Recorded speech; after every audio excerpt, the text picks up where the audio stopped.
Federer stated as much. The whole tennis world stopped breathing after 8 sentences. She is the tennis world's future. That was the shocking revelation that nobody anticipated. Here's something no one told you, though. Even more significant than the sentence itself is the backstory of Federer's statement. The greatest tennis player in history is pointing at a 20-year-old Filipino girl whose name most people couldn't pronounce 2 years ago, saying, "That one." Before you continue scrolling, consider this: what does it take to gain a God's blessing? Stay tuned, because the solution will permanently alter your perception of Alex Eala. You must first comprehend Alex Eala's background and, more crucially, what she was told she could never become in order to comprehend why Roger Federer's remarks struck like a thunderbolt. The Philippines is not a nation that plays tennis. Every Filipino athlete who has ever held a racket has had to deal with this fact. It's not meant to be offensive. In Southeast Asia, tennis has long been associated with affluence, country clubs, and kids who watch Wimbledon on satellite TV as they grow up and have aspirations that their instructors subtly tell them are unrealistic. Boxing champions, basketball superstars, and tough, unbreakable warriors are all produced in the Philippines. But Grand Slam winners? That had never even begun. On May 23, 2005, Alexandra Maniego Eala was born in Quezon City, Philippines. Her parents are businessmen Mike Eala and Risa Maniego Eala, a former national swimmer and longtime CFO of one of the largest telecom firms in the nation. When she was 4 years old, Bobby Maniego, her maternal grandfather, gave her a racket. That particular detail is significant because a grandfather who had beliefs that the rest of the world wasn't yet ready to see lay the groundwork for what you are going to hear in a quiet court in the Philippines. Alex Eala relocated to Spain when he was 13 years old. She enrolled in Monaco's Rafael Nadal Academy, which has produced some of the world's most formidable rivals. Take a moment to consider that. 13 years old, hundreds of miles away from home, a strange language, a foreign culture, and the challenge of becoming a professional tennis player in a nation where tennis royalty was desired rather than merely anticipated. In addition to studying forehands and backhands during her time at the academy, which ended in 2023, she also developed a mental toughness that would enable her to confidently compete on the world's largest courts. The world first had a clear indication that this child was unique by 2022. Alex Eala, 17, became the first Filipino to win a Grand Slam Junior Championship when she won the girls' singles title at the U.S. Open Juniors. People were crying in living rooms back home in Manila. Dads texted their daughters. For the first time in its modern history, a country had found a tennis champion. However, a junior title is really an introduction. The true tale was just getting started. Her early career years were a time of humility. Rankings in the 200s, qualifying losses, early exits in ITF events that nobody broadcasts and few people watch. Before they reach the stage where the lights are brilliant and the crowd is boisterous, most young players are broken by this type of grind. Her ranking peaked at 143 in 2024. Reputable, but far from the dialogue of someone who would eventually cause Roger Federer to grab his phone. Nevertheless, she continued, each and every day. This is the aspect of Alex Eala that her statistics don't adequately convey. She received her training at the same academy that produced Rafael Nadal's unwavering style. That work ethic was ingrained rather than merely received. What took place after that? Nobody could have guessed it would happen so quickly, and it would rock the entire WTA tour. Do you believe you are familiar with the tale of Cinderella? You don't, since in 2025, Alex Eala set the entire palace on fire rather than just entering the ball. Miami Open, March 2025.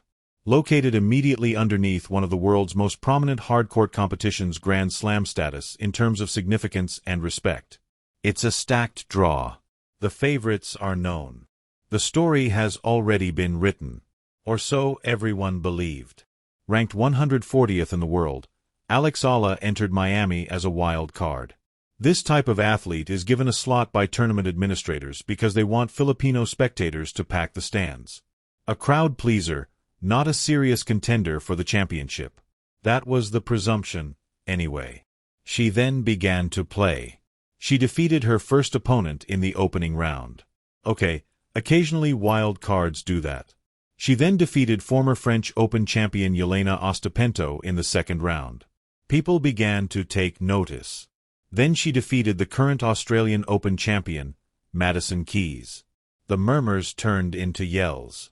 Then she did something that caused every tennis analyst on the planet to look twice.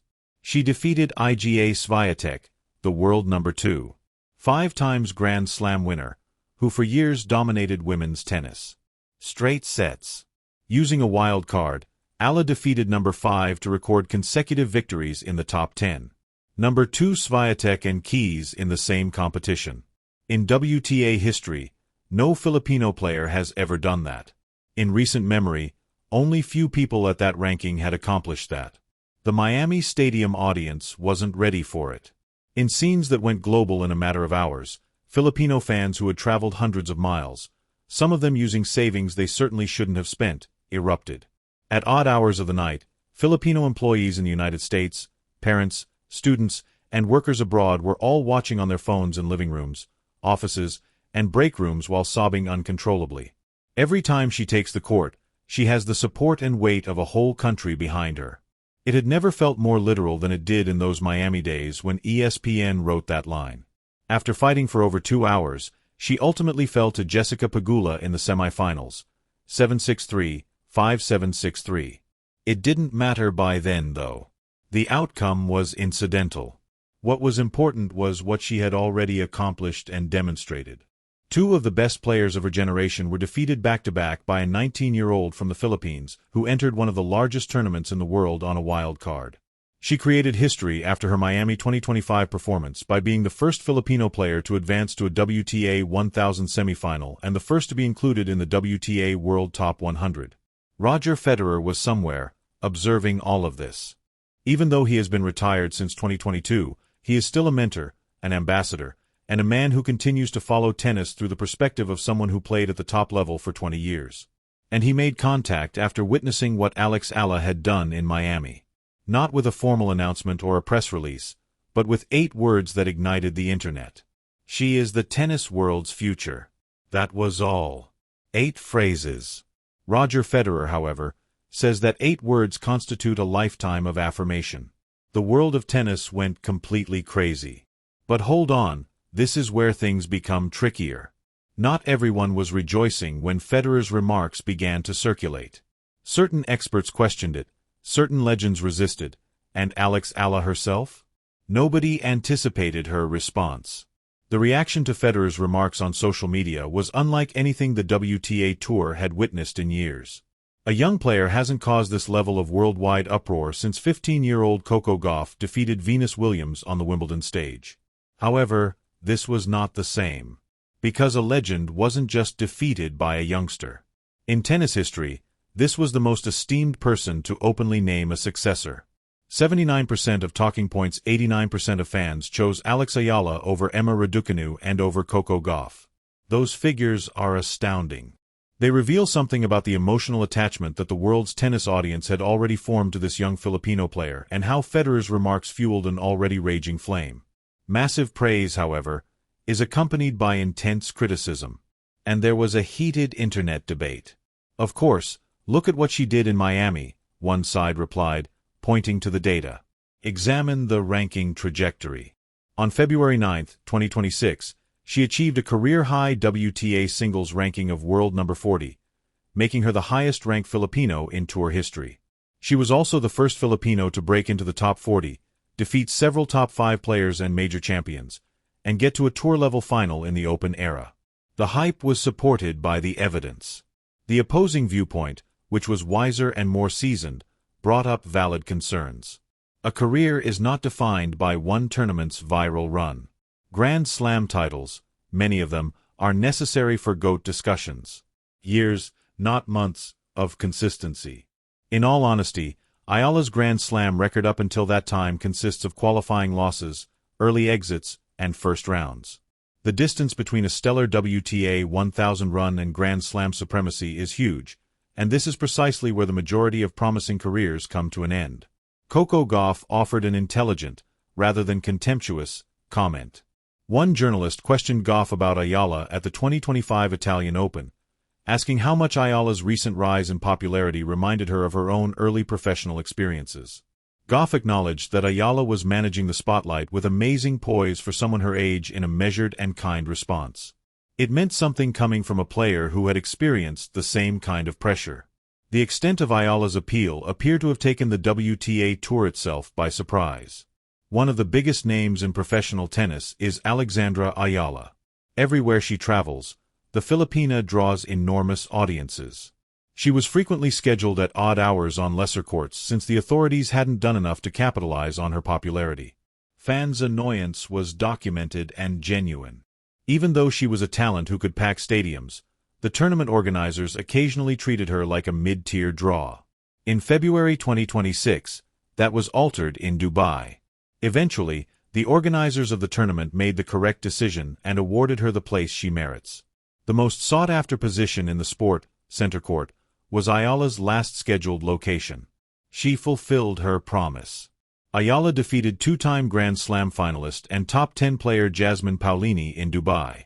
Sorana Cirstea was defeated by her.